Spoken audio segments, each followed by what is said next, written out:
Semua masyarakat di dunia menyerukan bahwa demokrasi adalah sistem kenegaraan yang terbaik.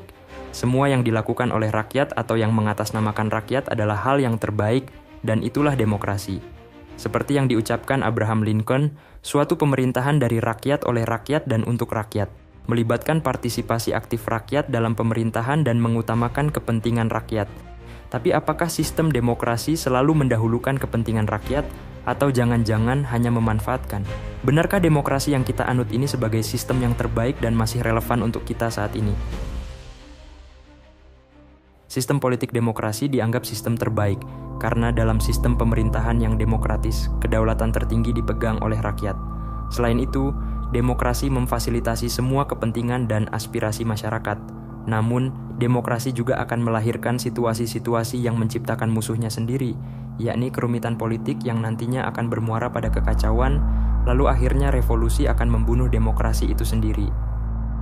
Sebagai contoh, di awal-awal abad ke-20, bagaimana Adolf Hitler dan Benito Mussolini justru naik menjadi pemimpin nasional melalui proses-proses demokrasi. Mereka menjadi penguasa politik ketika situasi kacau, lalu dengan kekuatan politik retorikanya mereka justru menghancurkan sistem demokrasi dan menjadi penguasa totaliter baru. Pada masa itu, semua rakyat terdiam, karena mereka memilih hidup aman dan sejahtera di bawah cengkraman totaliter daripada hidup susah di bawah pemerintahan demokrasi. Lalu, mengapa demokrasi melahirkan musuh besarnya sendiri, yakni kekuasaan otoriter? Sebuah kompleksitas atau kerumitan tata kelola politik yang muncul akibat sistem prosedural dan birokrasi demokratik. Kerumitan yang tak tertahankan, kemudian terciptanya pemusatan kekayaan di segelintir kelompok korporasi dan bisnis saja. Sementara di sisi lain, hidup dalam keadaan yang semakin sulit. Hukum dan sistem politik yang ada tidak lagi mampu mengimbangi kerumitan dan perkembangan masyarakat demokratis yang terus-menerus bertambah, yang pada akhirnya menciptakan kesenjangan dan ketidakadilan sosial. Dengan semakin banyaknya kenyataan buruk demokrasi yang sering kita lihat, dan bukankah kita selalu dihadapkan tentang anggota DPR yang buruk, kepala daerah yang korup, pemimpin yang intoleran dan birokrasi yang lamban dan memberatkan? Beberapa filsuf mempunyai pandangan, diantaranya datang dari Plato. Menurutnya, demokrasi bukanlah sistem yang ideal, melainkan sebuah sistem politik yang memberi jalan bagi seorang tiran untuk berkuasa. Plato dengan argumennya, masyarakat secara alamiah terpolarisasi antara si kaya dan si miskin, yang terdidik dan tidak terdidik, yang kuat dan yang lemah. Kelompok orang kaya, pintar dan kuat, akan menggunakan kelompok orang yang miskin, bodoh dan lemah, untuk alat mobilisasi kekuatan. Kemudian Voltaire beranggapan kalau demokrasi sebagai sistem yang hanya memanjakan ego liar manusia. Bahkan dengan radikalnya Voltaire percaya bahwa sistem yang ideal adalah monarki konstitusional, dan seorang diktator yang tercerahkan lebih baik ketimbang pemimpin yang dipilih secara demokratis. Berbeda dengan Socrates, sang filsuf mengibaratkan, jika mayoritas orang yang berada di kapal yang dua berlayar di tengah lautan menghendaki arah ke barat, padahal mereka tidak mengetahui navigasi, maka apa yang akan terjadi? Kapal itu bisa tersesat. Karena itu, ujar Socrates, satu orang yang navigasi jauh lebih penting dari 1000 orang yang tidak tahu apa-apa. Begitu pula dengan demokrasi, memilih pemimpin harus punya pengetahuan dan keterampilan. Socrates sebagai filsuf, dia tidak mau pilihannya dalam demokrasi dinilai sama dengan tukang batu. Jason Brennan, seorang profesor dan penulis yang dikenal dengan karya-karyanya mengenai filosofi politik dan etika, di dalam bukunya yang berjudul Against Democracy, beliau menyatakan bahwa demokrasi seperti yang kita kenal sekarang punya banyak kekeliruan. Menurutnya, tidak semua individu punya pengetahuan, pemahaman, atau kompetensi yang cukup tentang politik untuk membuat keputusan yang menghasilkan pilihan yang baik. Dengan sistem pemilihan one man one vote, satu orang satu suara, tanpa mempertimbangkan pengetahuan atau kompetensi mereka, demokrasi bisa membuka jalan bagi keputusan yang buruk, yang dapat merugikan masyarakat secara keseluruhan. Sebagai alternatif, Brennan mengusulkan konsep epistokrasi, yang mana pemilihan berdasarkan pengetahuan atau kompetensi. Menurut Brennan, ini bisa membantu memastikan bahwa pemimpin yang dipilih dibuat oleh orang-orang yang memiliki pemahaman yang lebih baik tentang isu-isu yang relevan. Disinilah konsep epistokrasi bisa menjadi pelengkap, dengan memberikan lebih banyak bobot pada hak suara mereka yang memiliki pengetahuan politik yang lebih baik. Sistem ini bisa mendorong keputusan politik yang lebih bijaksana. Akan tetapi, penting untuk menekankan bahwa epistokrasi sebagai pelengkap bukan pengganti demokrasi.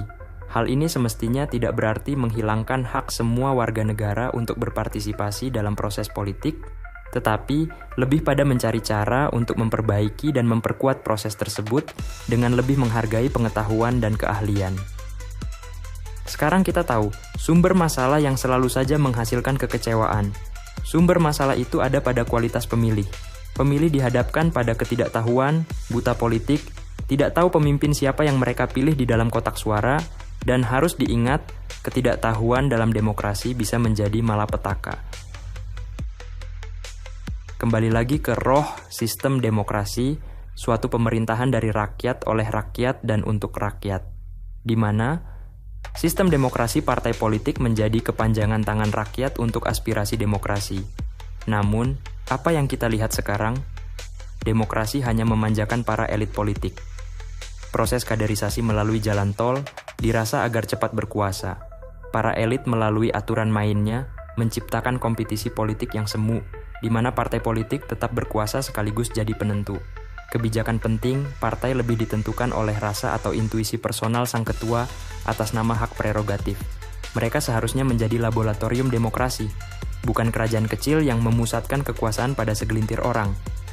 Dalam situasi ini, mustahil untuk menciptakan pemimpin dari partai politik yang inklusif dan responsif terhadap kebutuhan rakyat.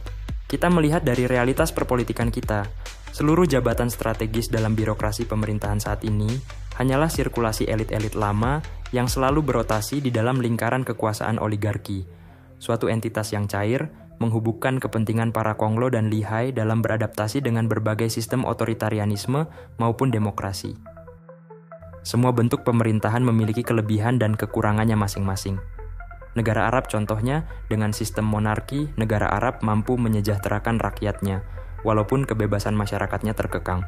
Sementara, negara timur lainnya yang dipaksakan menganut sistem demokrasi seperti Mesir, Irak, Yaman, Afghanistan, dan Libya, justru mengalami krisis politik dan carut-marut dalam hal keamanan serta kesejahteraan. Lalu, dengan sistem oligark teknokrasinya, Cina berhasil menjadi kekuatan baru dunia abad 21. Keberhasilan Cina karena mampu membuat visi jangka panjang yang jelas, dan yang paling penting, Cina menempatkan orang-orang yang punya kapasitas untuk mencapai visi dan misi. Namun masyarakat di sana tidak memiliki keleluasaan untuk menentukan hidup dan kebebasan. Kita bisa melihat negara tetangga bagaimana perbedaan perkembangan situasi yang begitu menakjubkan di Singapura. Tangan Lee Kuan Yew dengan gaya otoriternya merubah negara miskin menjadi negara yang makmur dan kompetitif, walaupun sama sekali tidak demokratis. Singapura diatur layaknya mengatur sebuah perusahaan global. Dengan kultur meritokrasi, siapa yang terbaik, dia akan berkembang. Coba bayangkan, bagaimana jika Singapura menjadi negara yang demokrasi? Apakah mereka akan berhasil? Dari semua kritik dan pandangan filsuf, mengapa demokrasi masih menjadi pilihan banyak negara? Mengapa masyarakat di dunia berusaha memperjuangkan demokrasi meski jalannya begitu panjang dan berat? Tentu kita masih ingat dengan pengalaman kita sendiri, menjatuhkan Soeharto, mereformasi sistem dan bersusah payah merawat. Lalu, apa kita sedang mengulang sejarah kelam yang sama? Apa perjuangan yang luar biasa itu justru menjerumuskan kita ke dalam paradoks demokrasi? Bagaimana kalau kritik terhadap demokrasi dilontarkan dengan ketulusan hati dan kejujuran dari sebuah kenyataan bahwa demokrasi telah melahirkan koruptor yang tolol, kepala daerah yang tidak kompeten, para elit yang hanya fokus terhadap kepentingan pribadi, golongan, saudara, dan sanak famili.